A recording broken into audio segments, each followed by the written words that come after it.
Right, hello everyone, and welcome back to the Lyons Den. What we're doing today is talking about the massive fight that happened last night between Tyson Fury and Deontay Wilder. So, Joe, what was your thoughts? Where should we start? Oh, let's get straight into it, mate. The ring entrances were fucking amazing. I just have to Yeah, say that. Put that out there straight away. The ring entrances were unreal. I was watching them. First of all, Deontay comes out, obviously, with his usual face mask. And I'm yeah, like, this shit looks sick. I'm like, wow. yeah. And you see the beads around his neck and shit. Like, it looks like he's done some juju shit. Do you know what I mean? Like a blood, like that massive red thing that he had on his chest. I was like, what? Yeah. There's some like blood sacrifice or something, man. Because there was that guy talking to him for ages, the pastor or whoever he was. Yeah, backstage. Like doing some That's juju, why he bro. was taking so long. He was like, "Yeah, I'll walk when I'm ready. I'm getting blessed with Yeah, juju." fucking hell. But that entrance was dope. I don't know who the rapper was, but Yeah, me. Well, when the hey, commentary people they were like, "Oh yeah, he's coming out with a rapper," I was like, "Oh, all right. Who's he coming out with?" And I was like, "Who's this guy?" yeah, I was expecting like Meek Mill or Lil Wayne or something. I don't know. Yeah, that's what I was thinking. Yeah, now the entrances were fucking amazing. But yeah, Wilder comes out. It's dope. I don't know who the rapper is, but it's dope. I'm there, like getting into it. Like, yeah, this is lit. And then Fury's entrance hits, and you see like the gypsy guy doing all this, and I I was just was like, at first I was like, what "What is the hell is going going on?" on? Honestly, it felt like a movie. Do you not think? It was like something out of like Yeah, yeah. 300. But I was just waiting because I've seen when he's coming before, and he's like, "We are Sparta," and then it's like, going, ooh, ooh, ooh, ooh, ooh. I thought they were going to do that, and I was like, "Oh, this is going to be sick because they're all going to have their Yeah, shields yeah. and start doing it." But there was none of that. I was like, "Oh," Yeah. I was a little bit let down, but I thought his entrance was sick. I feel like he's a proper showman, Tyson He Fury. I feel is. like from the ring walk to like what he says before the fight, I feel like he nails everything. Like if you could build like a personality or a character, I feel like he embodies what everyone would want to see. Mm-hmm. I want to almost I want to say he's got Muhammad Ali like traits to him. There's a certain, like you say, he's a showman, and there's a certain Yeah, essence. You can't like like certain je ne you sais quoi. can't learn it. You're just born with a certain energy, Exactly. and Yeah, he, I don't know, he's just so entertaining to watch, isn't he? has it in abundance. On the He's like mic, so. everything. Yeah, he's like charismatic. He's like captivating. He proper like makes you like be like, whoa, like this is Mm. Tyson Fury. Like this Yeah, is insane. trust me. But yeah, so fight kicks off, round one. Deontay. First of all, I want to say like before the fight started, obviously Deontay comes in and he's looking fucking huge, like a lot bigger than he did in his previous fight. Yeah, I yeah, was I was shocked at the weight he decided to put on for this fight. yeah, yeah, Um, I thought it was clear to me what his game plan was. He wanted to get him out of there quick. yeah, Um, but yeah, so fight starts off round one. Deontay comes out with an unusual style. It's different. He's going a yeah, lot more to. He's working behind the jab, going to the body a lot more, which yeah, I've never seen him do before personally, in any of his yeah. fights. I don't know if he has before, but I haven't seen him do it. And it seemed to obviously ruffle Tyson a bit. He wasn't expecting it. You could see him trying to figure out what's going on, like Yeah. in the first round. Um, I thought it worked well for the time that it did, but the volume that he was putting out in that first round and the size that he had on him, the Yeah, first thing I thought to myself is the pace he's putting on now, he's definitely not going to be able to go 12 rounds doing this. yeah, keep You it know what I up. mean? Yeah, If he can't get Tyson out there, yeah, he's not going to be able to carry all that weight, all that muscle for 12 rounds with the output that he's got, like he's putting out now in round one. It will yeah, last till like round six, and he's going to start going downhill from there. Um, Tyson obviously had the game plan to come in, the heavier man, lean on him, wear him out, yeah, which is which is what we saw him do. And yeah, I was just worried from round one. I was worried for Deontay Wilder with that game plan that he had. yeah, Um, but then we get to round three. Round two, Tyson starts to figure him out a bit, doesn't he? He's like, okay, I know I've got to go out there and put the pressure on him. yeah. to touch on round one. So when I was watching round one, I was at first I was thinking like I thought it was like a very different Deontay Wilder. I was thinking, what's going on here? Like he's not. He's being more of a technical boxer. Like I thought he's working the body, like he's showing like a bit of movement. I was thinking, hang on a second, like what's going on? I thought, is has he learned something within this time that he's been off? Like because he switched trainers. I was thinking, I was interested to see what was going to happen because he was giving it all this talk, like well, he wasn't giving it talk. He had his headphones on half the time, but when he did talk, he was like, yeah, just you wait, blah blah blah. And I was thinking, right, like the more I saw them talking, I was thinking this is going to be an interesting fight. So the first round, I was like, why is Tyson just like absorbing, like, and just like basically just playing around? Like at first, I was like, what's going on? And then I realized like what he was doing. I was like, he's doing a Mayweather. He's like, let me study, let me see what he's doing, let me observe, and then let me implement my game plan. And then obviously, then we get to round 3 and we see the game plan start to be implemented. Round 2 is where he really started to figure it out, wasn't it? Yeah, because he started doing Tyson come out a bit more aggressive. So he knows he's got to push the pace. He can't let Deontay just, sit there and jab to his body the whole time.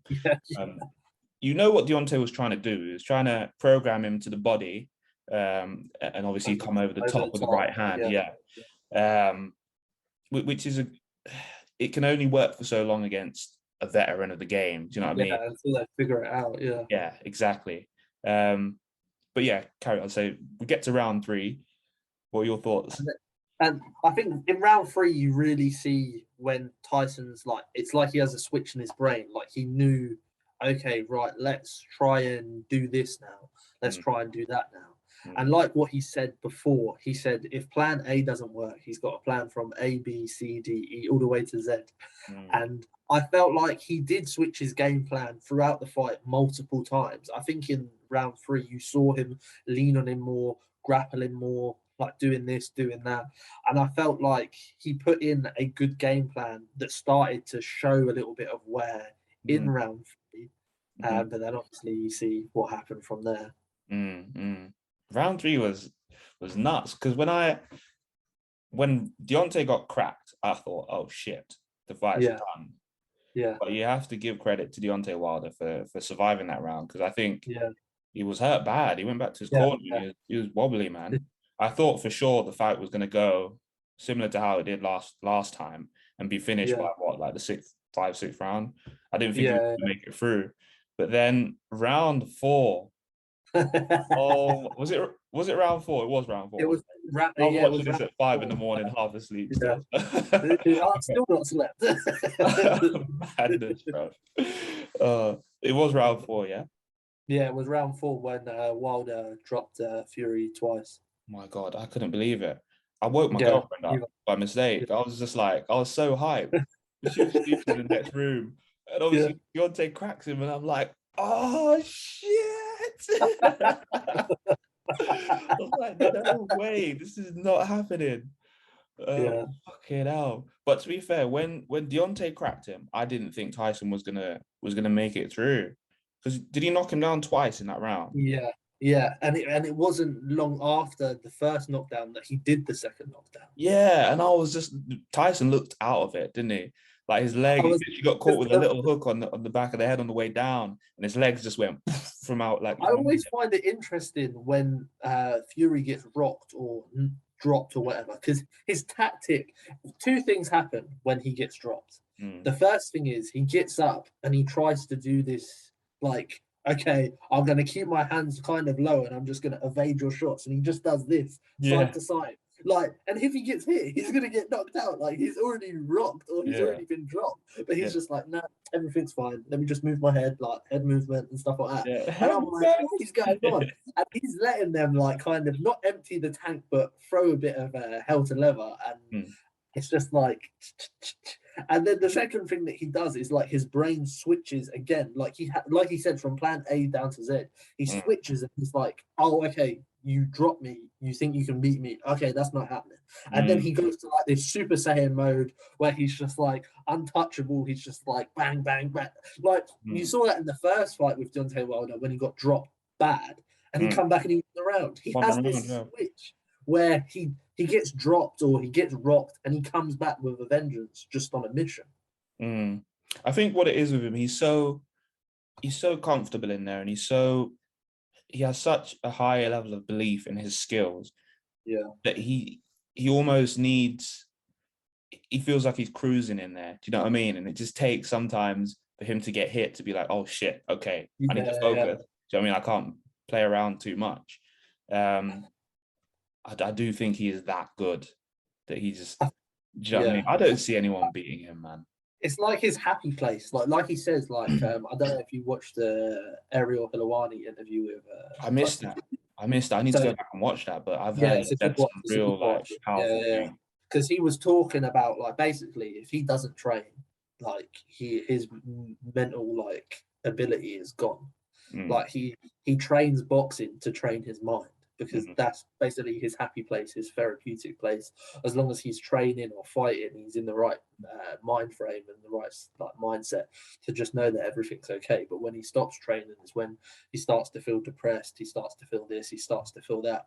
And that's why I think he said recently, I don't know if you watched the Gary Neville interview as well. No, I haven't. Do you know what? I haven't watched many of the interviews leading up to this, but I do want to go back and watch some. Yeah, I'd say definitely watch the Ariel one and the Gary Neville one. In the Gary Neville one, he touched on that he's probably got about, he said 2 to 3 fights left in him. But obviously, I don't think he'll ever retire. Like, of course, he'll like stop fighting at one point, but I can see him fighting probably at least 6, 7 more times, because I feel like he has to. Like, if that's his like his happy place and his like mental stability to be boxing and in that environment, how can he retire after 2 fights or 3 fights? I feel like his body and his brain and his mind won't allow that. So I think he'll continue to fight. I think within the time that he has to fight now, obviously there's not many, like you said, you don't see anyone beating him. I agree. I feel like there's good matchups to see, but I feel like we all know what the outcome is more than likely going to be in those fights. Yeah, I agree. We'll touch on that in a moment. What's next for Tyson really, and what's next for Deontay. So going forward in the fight, so Deontay cracks Tyson, shit gets wild. Yeah. But Tyson manages to compose himself, get himself back in the fight. And his trainer gave him some very good advice. Yeah, we all saw that moment where he's get behind the jab, just jab his motherfucking head off. Credit to that guy, because he really got Tyson from the moment he said that.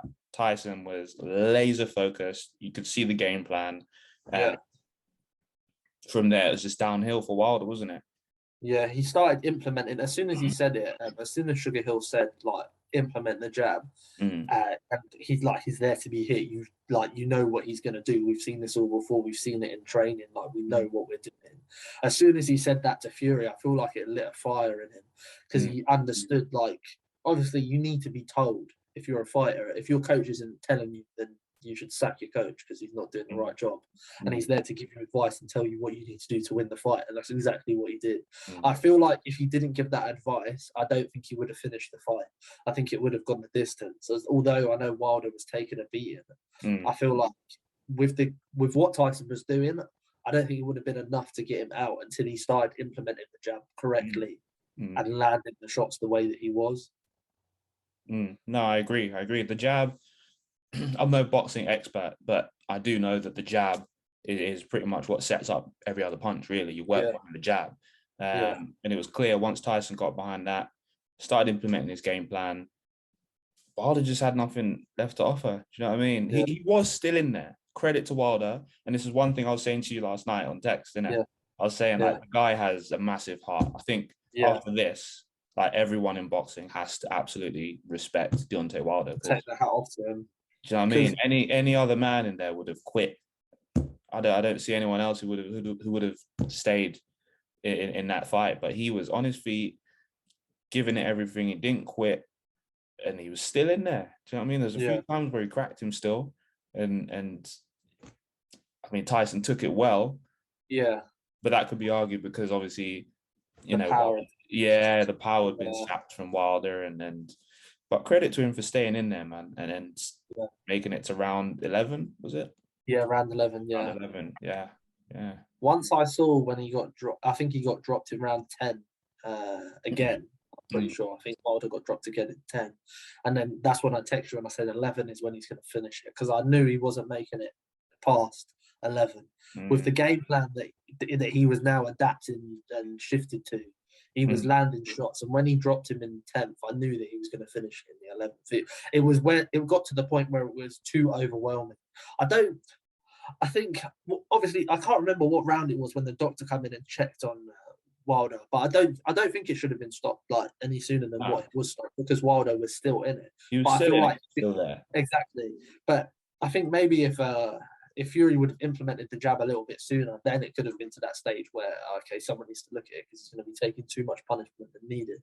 But from this fight, like the respect that I've gained for Wilder is massive because going into the first fight, like I knew who Deontay Wilder was, and I thought, wow, like this guy knocks everyone out. Like he's not the best boxer. He's like extremely wild, but he just knocks people out cold. And I thought, I like this guy. And obviously, I like Tyson Fury. And then the second fight, I was like, man, this is going to be a good fight.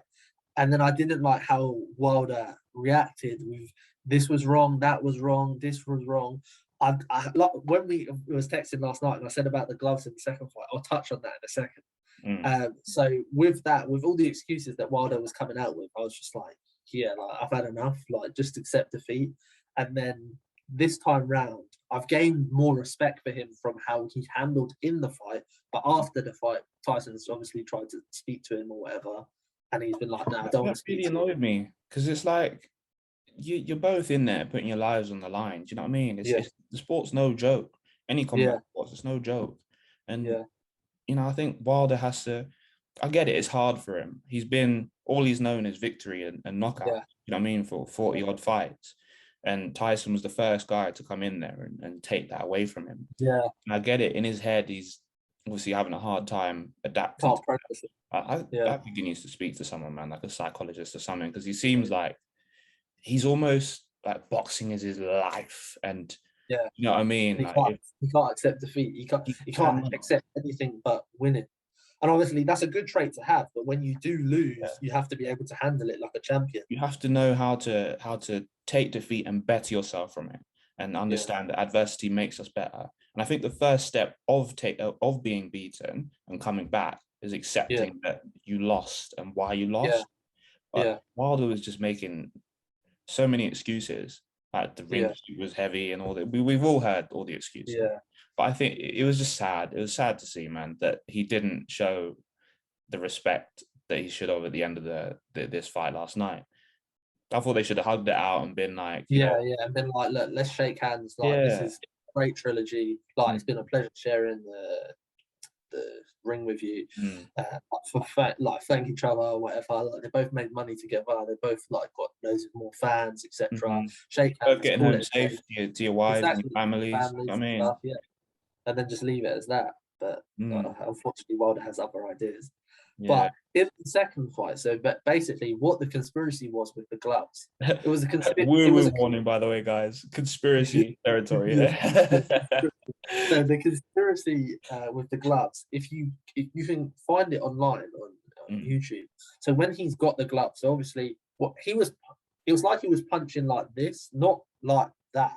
He was punching like this, and his glove was like flopping everywhere.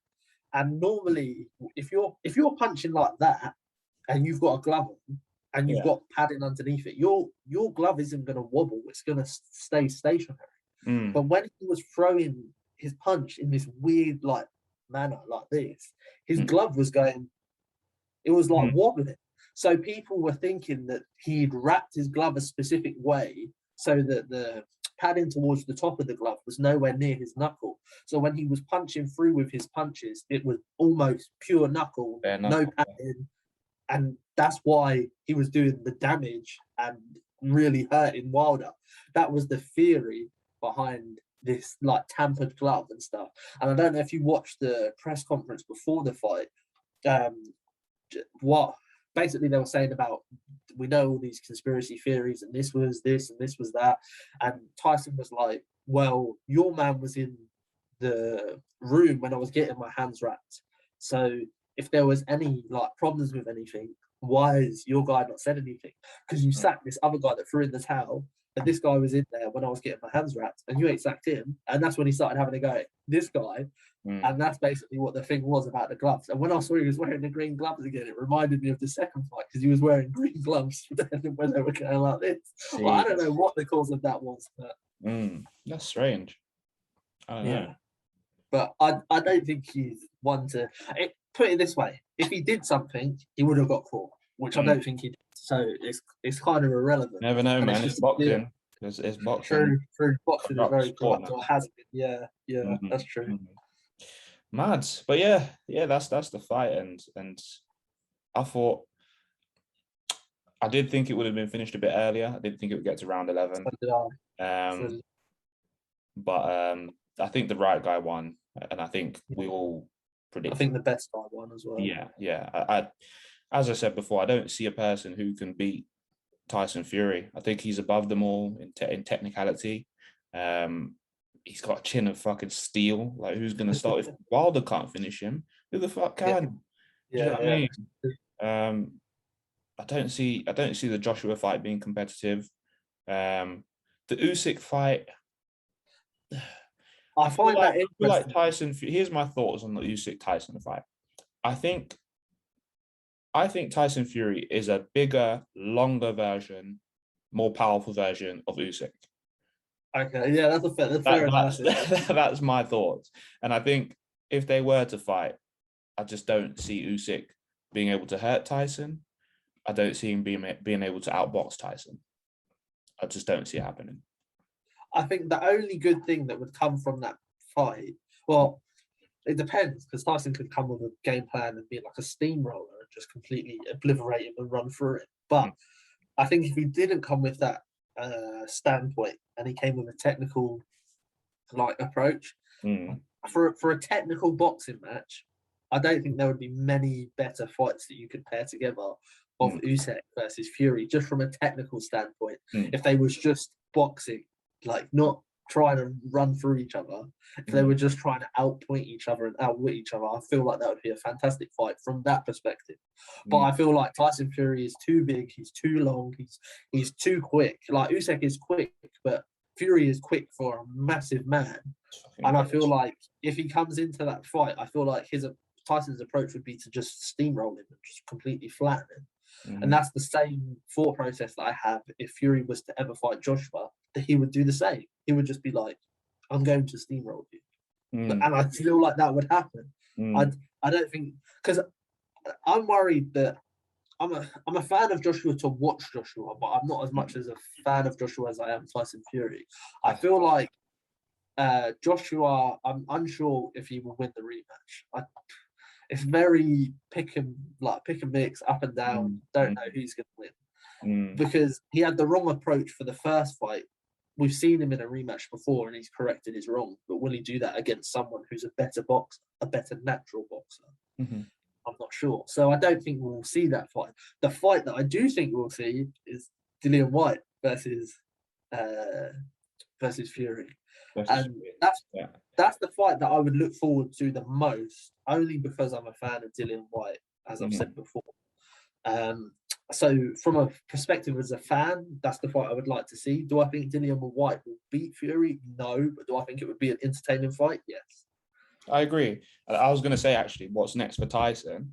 I think there's only a couple of names that he can really go for now. I think he's got a few fights left in him. He's got to beat. I think the Whyte fight will be interesting, and I think they will make that fight. He's got to win his fight first as well. Yeah, October 30th. Yeah. I was like, when he's fighting. Yeah, I think it's end of the month. It's either the 30th or 31st. I think it's against the guy that Fury fought not too long ago. I think his name's like Otto Wallin or something like that. It was like the fight before he fought Wilder the first time. I don't know if it was the fight where he got that nasty cut. Okay, it might have been that one. It was either that fight or the fight before that. That's who Dillian Whyte is fighting. Okay. Well, providing White beats him, Yeah, we're going to end up seeing White versus he's going to be Tyson. mandatory. Yeah, Yeah. exactly. Yeah. Okay. So Tyson will probably fight him, beat him. If Joshua gets through Usyk, Joshua will fight Tyson potentially. Yeah, Um, Either way, Tyson will end up fighting either Usyk or Joshua. Uh, yeah, I'm trying to think who's left. I don't think there's many. Maybe there's some upcoming heavyweights, but honestly, yeah. I think Tyson's got about two to three fights at most left in him. I And think he then knows he'll he's best. retire. Um, I don't think he's got anything left to prove. Do you know what I mean? He's going to retire on top. And I know you were saying earlier about him having to do boxing to sort of keep his mental health Yeah, stable and whatnot. But I think he touched on this in an interview before with Ariel, saying how he needs to keep his mind active. He needs to find something that he's passionate about and work towards it, yeah, work towards your goals, yeah, which I think is a great way to combat mental health and to keep yeah, yourself on the right track. Because if you yeah. do sit around and allow yourself to sort of Overthink and consume, stuff.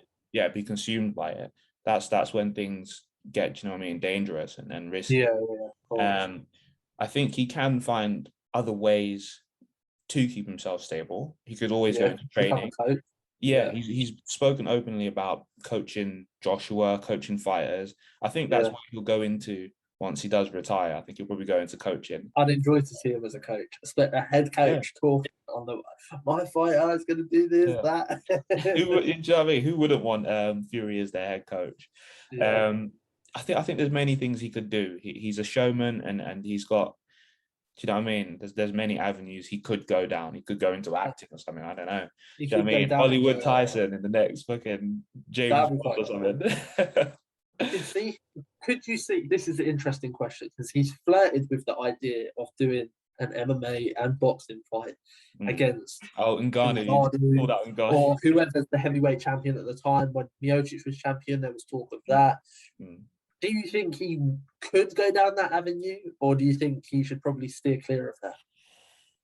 Because it's one of them difficult ones. Because if it's a boxing fight against the UFC champion, yeah, that's cool. That's in his favor. Mm. If he does one and one in MMA and one in boxing, Mm. the MMA one is not in his favor at all. Mm. You know what? Here's the thing with boxers crossing over to MMA. You don't often see it, do you? Not at the you never Not see it at the highest level. You'll get MMA fighters cross over to boxing and fight the top fighters like Conor yeah, did with Floyd and yeah, whatnot. But I think doing it the other way round poses so much risk to the boxer crossing over to MMA. Like if you're Tyson Fury crossing over to fight the best heavyweight in MMA, Francis Ngannou or Cyril Gane, whoever it is, yeah, the amount of risks that you're open to as the boxer. Do you know what I mean? This isn't just like yeah, some entry level MMA fighter. You're going in yeah. against someone who will know how to double leg you Killer. and beat the shit out of you on the ground in an Yeah, instant. yeah. Break your Uh, arm, whatever. you know what I mean? There's so many threats that are posed to the boxer, and it's like I think if they were, I don't see it happening. I don't see a boxer crossing over an elite level boxer crossing over to fight the best in MMA, like a super fight, like Floyd Yeah, and Connor. I don't see that yeah, happening in MMA. It would be against probably someone relatively unknown or lower down in the ranks if it were to happen. So no, I don't see Tyson crossing over to MMA to fight Ngannou. I just I think think that. he knows it. Even if he does, it will be a very quick fight, in my opinion. Yeah, I I don't see think the point. I think the only person that probably will do that anytime soon is Clarissa Shields. But that's Mm, probably the only person. But whether she fights against top level MMA fighters, I'm not sure because I know she's had a couple of MMA fights and mm, she's been training MMA. Obviously, her boxing record is quite ridiculous for a female. Well, not for a female, for anyone in general. But mm, as a female athlete, she's obviously one of the top boxers out there, and mm, she's got no challenges in boxing, and that's why she's moving over to mm. do MMA. I don't Did you think, see her obviously, first fight, by the way? Clarissa Shields. in PFL. MMA. Yeah, she was losing and then she finished it, didn't That's what she? I'm Yeah, saying. Yeah. She ended up winning the fight, but yeah. that's what I'm saying. She moved over to fight competition that was significantly lower than her. If she went over to fight, say, an Amanda Nunes, it would have been a complete wipeout. Yeah, You know what I mean? yeah, But because she went over and fought someone on the lower level, it allowed her to sort of use that fight as a learning curve. And you could see how much she was getting out wrestled, and do you know what I mean, by someone who's yeah. not even considered like a top level wrestler. So yeah, I mean, I don't see any Tyson crossing over to fight any top. No. Uh, I think the only thing that would happen is maybe a boxer going to box him. Sorry, not a boxer going to box Ngannou him. going over to box him. Yeah, Yeah, yeah, yeah. yeah. Like, I think that's the only thing that could potentially happen. But Mm, other than that, I think the challenges that he has is like who we've said, winner of Usyk, Joshua, mm, Dillian White. If he comes through, he will be mandatory. mhm. Other than that, there's not many people left. I know good old Del Boy Derek Chisora said that he wants his last boxing fight to be against Fury because Yeah. they have a lot of back and forth, like good banter. I think they're mates, isn't it? Mm. I think they have a couple of back and forth, and Derek Chisora has always said that he wanted his last fight to be against Tyson Fury. So that could be like a fun fight, but that's probably all of his challenges that he's got out there. I saw Joseph Parker in his corner, like I said when I text you. Mm, mm. Um, I don't think they'll fight. I think they get along. I know they did like an Instagram live during lockdown, like working out together and stuff like that. So I don't know if they're like quite buddy at the moment, but I don't know. Yeah, who knows? Cool. So what do you think is next for Wilder then? Where does he go from here? Well, I think he's got two options. He's in a bit of a tough situation, isn't it? He either takes, I know he's just taken a long break, Mm. but he either takes another long break and trains for a long time, like a year, train his footwork, train his combinations, train his like to not learn to be a natural boxer within that time period, but to become a better natural boxer. Mhm. Because we saw that he had made changes in the fight, like that first opening round. You could see that he looked more of a natural boxer within that first round, and then obviously the rounds went on, and he started to deplete, get tired, the power started to disappear. Tyson Fury started getting on top. I think if he practices to be more of a natural boxer for either a year, that's his first option. The second option Consider his is to age do though. that. I know he's getting He's old, old but now. He's what, 35? If he's going to take another year out and train, hold that thought, by the way, in the second option. If he's going to take another year out to train and learn all these new skills, there's only so much of it you can do before you revert back to your old self. yeah, It's like he's been boxing in a certain way for so long. He's programmed himself to box that way. And I think it's like we saw in the Fury fight just now, for instance, like he started off with a new game plan and a new style in round one and two. And then later on in the fight, once he got cracked, he yeah, sort of he reverted reverted back back. to the old Deontay Yeah, Wilder. He was only going for the killer one, shot. two, and we just saw the same sort. There was no head movement. He was stagnant like he was in Yeah, his previous fights. So I think there's only so much he can do in terms of refining his skills. I think his second option would to be to sit out and let the couple of fights that could happen play out in terms of the rematch with Joshua Usyk, the fight with if White gets through his opponent, White versus Fury. If he sits out and watches that, and maybe goes after the winner of Usyk Joshua. Obviously, he can't go after it right away. He needs to win a fight, etc. Mm. But if he wants to go down that path, I I think Joshua versus Wilder, Usyk versus Wilder are more winnable fights for Wilder. Absolutely. But the Usyk one would be interesting only because Usyk is a natural boxer. But I feel like he has more chance of knocking Usyk out than what he does of knocking Fury out, and more chance of knocking out Joshua. than he does Fury. Mhm. So I think those are favourable matchups. Obviously, you've got Joseph Parker out there. You've got Derek Chisora if he has another fight. You've got Dillian White if Dillian White doesn't meet Fury. He does have options, but I feel like he has to wait for everything to play out before he can assess. Like, obviously, he can have a fight within that time, but he can't go after any belts because he doesn't deserve them at this moment in time. Absolutely. And that I was literally going to touch on that point. It's like, if you're Deontay Wilder, what are you fighting for at this point? Do you know what I mean? Because you're not going to fight Tyson again. He's got all the belts other than him. Usyk has the rest of the belts, sorry. I don't know how the belts work in boxing. I just see Tyson with like a couple of belts, and Usyk's got a fuckload of belts. But it's like, what are you fighting for?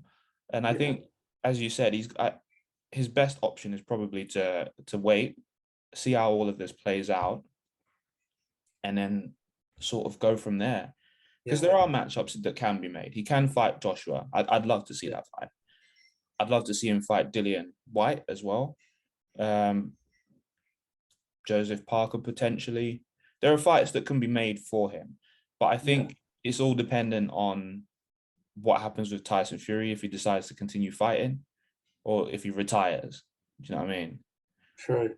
Because if, let's say, for example, in a realistic world, that because Tyson Fury has the capability to win all the belts. Obviously, he's got 2 belts at the moment. I think it's WBC, WBO, one of them, and then he's got Ring Magazine, and then he's got Ring. Why don't they just make one belt? The world heavyweight champion. Is it that hard? There's so many different promotions because you've got the WBO, WBC, this one, that one, blah blah blah. There's too many. So I think Usyk has 4, and Fury has 1, and the Ring Magazine belt. So I think realistically, Fury can capture all the belts. If Fury captures all the belts and beats Joshua, and if he fights Usyk, and then he's like, look, I've got all the belts. I've beat this guy, that guy, this guy, that guy. I've beat Klitschko, blah, blah, blah. Like, I've done everything. I retire. Here's all the belts. That's when Deontay Wilder can go, ding, ding, ding, ding, ding. Okay, right, the belts are available.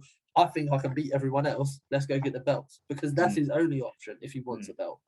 Unless he goes down the route of, unless Fury somehow doesn't unify the division, doesn't get all the belts, then that's his only choice. He has to wait until Fury is no longer champion because he's never going to beat him. Absolutely. It's a bit of a sticky one for Wilder, man. Bit of a sticky one. I'd like to see him fight again, though. I hope he doesn't retire after that loss. I think he is a polarizing character as well. I think the way that he talks and stuff, he does say some stupid stuff though. Like, like I'm going to kill this guy in the ring and blah, blah, blah. Like, he does sometimes go a bit over the top, but he is very captivating in how he's very, like, the way that he speaks is quite logical. Like, his very prophetic. Words. He's like a prophet almost. Like, the way he speaks is just so like, I will go in there and I will baptize this man. I'm going to like the way he speaks is just like, I want to see what this guy's gonna do. Do you know what I mean?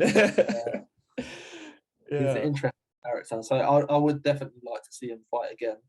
Obviously, with Fury, we don't know what's going on with Usyk Joshua. We've got to wait until end of the month to see what happens with White. But I think his next move will be an interesting one. We'll probably fight next year at some point again. Because the time between the Wilder fight and the Wilder fight was too long. Obviously, they were trying to book the Joshua fight. Obviously, legal teams got involved, etc. Has to fight Wilder, but that break was such a long break. That was almost, I think, when I saw the number card, it was like 500 something days. Like, that's too long. That's like a year and a half. Yeah, it was long. It was long, to be fair. I think he needed it. He needed it, obviously, to get his mental in the right place. But what happens now, I don't know. I don't know how long he's going to take off. We'll have to see, won't we? But all in all, an absolutely legendary heavyweight fight. Yeah, Me and personally, that's one of the best I've seen for sure. So ever. It's up there with like, I think the last one I saw that was really that really captivated me was Joshua Klitschko. That fight was so back and forth, and it was like, fucking hell, this is mad. But no, hats off to both men. Putting their bodies on the line, and it was just a very entertaining fight to watch. Yeah. And Great fight. Great big respect to both men. Big respect to both men. And I hope to see them both in the ring again soon at some point. Who knows? We might end up seeing Wilder Fury 4. Maybe on the games console, that's about it. Yeah. On the PlayStation 5, boys. Yeah. Oh shit. Anyway, we'll leave it there. And thank you guys for tuning in. Stay tuned. We'll have a lot more videos. Be sure to like and subscribe. Yeah, like, comment, subscribe. My name's Joe. This is Aston, and we out here. Peace.